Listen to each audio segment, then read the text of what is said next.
5:30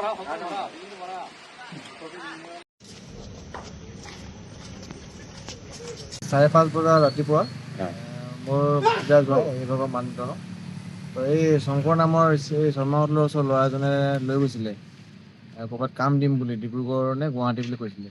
তো নি তেওঁক জবৰদস্তিকৈ মানে মানুহ কেইজনমান লগ কৰাই কিনি কৈছে যে এনেকৈ কিডনী মানে বিক্ৰী কৰিম বুলি, জবৰদস্তি কৰি তেওঁক টানা আজোৰা কৰিছিলে বুলি। তাৰপিছত আমি গম পাই কিনি যে মানুহজন মানে সন্ধানহীন হৈ আছে। এই আহি কিনি থানাত আহি কিনি এনেকৈ কমপ্লেইন কৰিলে, মোক খুব মাতিলে, মই আহিলোঁ।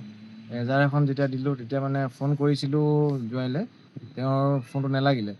তাৰপিছত আপোনাৰ এই ল'ৰাটোৰ পৰা শংকৰৰ নাম্বাৰটো বিচাৰিলোঁ, বিচাৰি কিনি তাক ফোন কৰিলোঁ। সি মোক মানে গালি গালাজ দিয়ে, দি মেলি মোক কয় যে সি নাই, সি ৰাতিপুৱাই মোৰ লগত আহিছিলে, তাৰ তিনিচুকীয়াৰ পৰা সি ক'বলৈ গুচি গ'ল, মই তিনিচুকীয়াত থাকি গ'লোঁ বুলি ক'লে।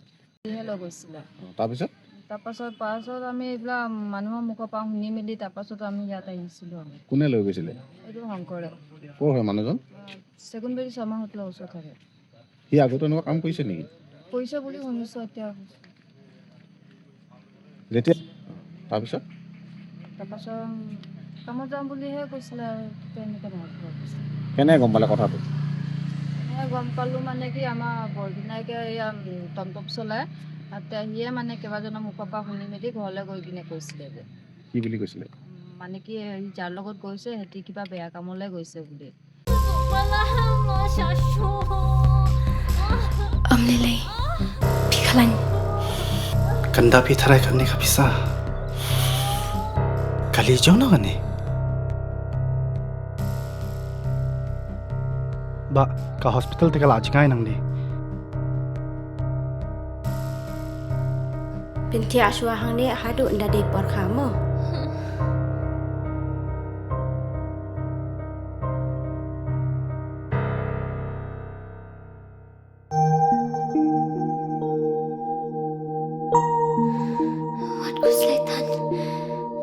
Sister, hapsiw ka no ma? Kasurkar kala siulut ikijing lut jing separo. Namarman ka way pa ka way ka minsim ka long ka bakordor.